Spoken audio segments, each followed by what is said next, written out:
ಚಪಾತಿ, ರೊಟ್ಟಿ, ಫುಲ್ಕಾ ಜೊತೆಗೆ best side dish ಮಾಡ್ಕೊಳ್ಳೋಣವಾ? ಪಾಲಕ್ ಸೊಪ್ಪು, ಮೆಂತ್ಯ ಸೊಪ್ಪು, ಪನ್ನೀರ್ನ ಸೇರಿಸಿ ಮಾಡುವಂಥ ಈ ರೆಸಿಪಿ ಅಂತೂ ಚಪಾತಿ ಜೊತೆಗೆ ಎಕ್ಸಲೆಂಟ್ ಕಾಂಬಿನೇಷನ್. ಸೊ ಬನ್ನಿ ಹಾಗಿದ್ರೆ ಮಾಡೋದು ಯಾವ ರೀತಿ ಅಂತ ನೋಡೋಣ. ಮೊದಲಿಗೆ ನಾನಿಲ್ಲಿ ಮೆಂತ್ಯ ಸೊಪ್ಪು, ಪಾಲಕ್ ಸೊಪ್ಪನ್ನ ನೀಟಾಗಿ ಬಿಡಿಸಿ ತೊಳೆದು ಸಣ್ಣ ಸಣ್ಣದಾಗಿ ಕಟ್ ಮಾಡಿ ತೆಗೆದಿಟ್ಕೊಂಡಿದ್ದೀನಿ. ಮೆಂತ್ಯ ಸೊಪ್ಪಿನ ಪ್ರಮಾಣ ಸ್ವಲ್ಪ ಹೆಚ್ಚಿಗೆ ಇರಬೇಕು. ಸೊ 1 ಕಪ್ ಮೆಂತ್ಯ ಸೊಪ್ಪು ತಗೊಂಡ್ರೆ ಅರ್ಧ ಕಪ್ ಪಾಲಕ್ ಸೊಪ್ಪನ್ನ ತಗೊಳ್ಳಿ, ಆವಾಗ ಕರೆಕ್ಟಾಗಿರುತ್ತೆ. ಈಗ ಒಂದು ಬ್ಲೆಂಡರ್ ಜಾರ್ಗೆ ಮೀಡಿಯಂ ಸೈಜ್ದು 2 ಟೊಮೆಟೊ, 4 ರಿಂದ 5 ಗೋಡಂಬಿನ ಸೇರಿಸ್ಕೊಂಡು ನುಣ್ಣಗೆ ಪೇಸ್ಟ್ ಮಾಡಿ ತೆಗೆದಿಟ್ಕೊಳ್ಬೇಕು. ನೆಕ್ಸ್ಟ್ ಈಗ ಗ್ಯಾಸ್ ಸ್ಟವ್ ಮೇಲೆ ಒಂದು ಪ್ಯಾನ್ ಇಟ್ಕೊಂಡು 1 ಟೇಬಲ್ ಸ್ಪೂನ್ ಬಟರ್ ಸೇರಿಸ್ಕೊಳ್ಳಿ. ಇದಕ್ಕೇನೆ ಸಣ್ಣದಾಗಿ ಕಟ್ ಮಾಡಿ ತೆಗೆದಿಟ್ಕೊಂಡಿರುವಂಥ ಮೆಂತ್ಯ ಸೊಪ್ಪು, ಪಾಲಕ್ ಸೊಪ್ಪನ್ನ ಸೇರಿಸ್ಬಿಟ್ಟು ಫ್ರೈ ಮಾಡ್ಕೊಳ್ಬೇಕು. ಒಂದು 3 ರಿಂದ 4 ನಿಮಿಷ ಇದೇ ರೀತಿ ಮಿಕ್ಸ್ ಮಾಡ್ಕೊಳ್ತಾ ಫ್ರೈ ಮಾಡ್ಕೊಳ್ಳಿ.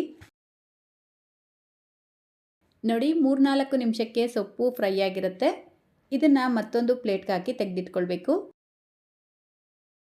ಈಗ ಅದೇ ಪ್ಯಾನ್ಗೆ 4 ಟೇಬಲ್ ಸ್ಪೂನ್ ಎಣ್ಣೆ ಸೇರಿಸ್ಕೊಂಡು, ಎಣ್ಣೆ ಬಿಸಿಯಾಗಿದ ತಕ್ಷಣ ಅರ್ಧ ಟೀ ಸ್ಪೂನ್ ಜೀರಿಗೆ, 1/4 ಟೀ ಸ್ಪೂನ್ ಸೋಂಫು ಕಾಳು, ಸಣ್ಣದಾಗಿ ಕಟ್ ಮಾಡ್ಕೊಂಡಿರುವಂಥ ಬೆಳ್ಳುಳ್ಳಿ 1 ಟೇಬಲ್ ಸ್ಪೂನ್, ಅರ್ಧ ಟೇಬಲ್ ಸ್ಪೂನ್ ಶುಂಠಿ, 2 ಮೆಣಸಿನ್ಕಾಯಿ, ಸ್ವಲ್ಪ ಕರಿಬೇವಿನ ಎಲೆ, ಮೀಡಿಯಂ ಸೈಜ್ದು 1 ಈರುಳ್ಳಿನ ಸೇರಿಸ್ಕೊಂಡು ಫ್ರೈ ಮಾಡ್ಕೊಳ್ಬೇಕು. ಈಗ ಗ್ಯಾಸ್ ಫ್ಲೇಮ್ನ ಕಡಿಮೆ ಮಾಡಿಕೊಂಡು 1 ಟೀ ಸ್ಪೂನ್ ಧನಿಯಾ ಪುಡಿ, 1 ಟೀ ಸ್ಪೂನ್ ಅಚ್ಕಾರದ ಪುಡಿ, 1/4 ಟೀ ಸ್ಪೂನ್ ಅರಿಶಿನ ಸೇರಿಸ್ಕೊಂಡು ಮಿಕ್ಸ್ ಮಾಡ್ಕೊಳ್ಳಿ. ಇದಕ್ಕೇನೆ ರುಬ್ಬಿಟ್ಕೊಂಡಿರುವಂಥ ಟೊಮೆಟೊ ಪೇಸ್ಟು, ಅರ್ಧ ಕಪ್ ನೀರು ಸೇರಿಸ್ಕೊಂಡು ಒಂದು 4 ರಿಂದ 5 ನಿಮಿಷ ಇದೇ ರೀತಿ ಮಿಕ್ಸ್ ಮಾಡ್ಕೊಳ್ತಾ ಇರಬೇಕು. ಅಂದರೆ ಇದರಿಂದ ಆಯಿಲ್ ಸಪ್ರೇಟ್ ಆಗಬೇಕು, ಅಲ್ಲಿವರೆಗೂ ಮಿಕ್ಸ್ ಮಾಡ್ಕೊಳ್ಳಿ.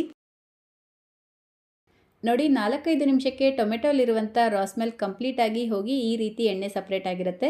ಈಗ ಇದಕ್ಕೆ ಪನ್ನೀರ್ ಸೇರಿಸ್ಕೊಂಡು ಮಿಕ್ಸ್ ಮಾಡ್ಕೊಳ್ತಾ ಇದ್ದೀನಿ. ನಿಮ್ಗೆ ಎಷ್ಟು ಬೇಕೋ ಅಷ್ಟು ಪನ್ನೀರ್ನ ಸೇರಿಸ್ಕೊಳ್ಬೋದು. ಇದರ ಜೊತೆಗೇ ಮೊದಲೇ ಫ್ರೈ ಮಾಡಿ ತೆಗೆದಿಟ್ಕೊಂಡಿರುವಂಥ ಮೆಂತ್ಯ ಸೊಪ್ಪು, ಪಾಲಕ್ ಸೊಪ್ಪು ಏನಿದೆ ಅದನ್ನು ಸೇರಿಸ್ಬಿಟ್ಟು ಮಿಕ್ಸ್ ಮಾಡ್ಕೊಳ್ಬೇಕು.